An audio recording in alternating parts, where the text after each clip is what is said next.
বন্যায় দেশের ৮ জেলায় ২৯ লাখ মানুষ ক্ষতিগ্রস্ত হয়েছে বলে জানিয়েছে দুর্যোগ ব্যবস্থাপনা ও ত্রাণ মন্ত্রণালয়। এখনো পর্যন্ত মারা গেছে ২ জন।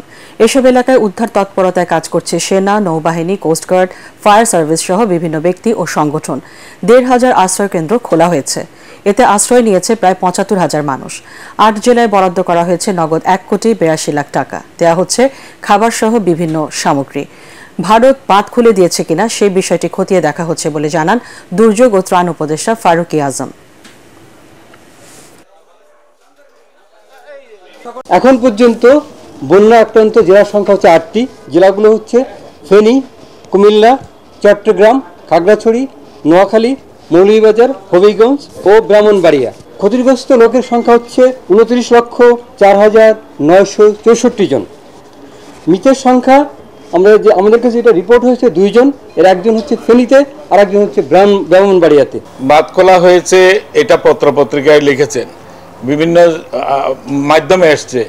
এটা সরকারিভাবে এখন ভারতের সাথে যোগাযোগের চেষ্টা হচ্ছে।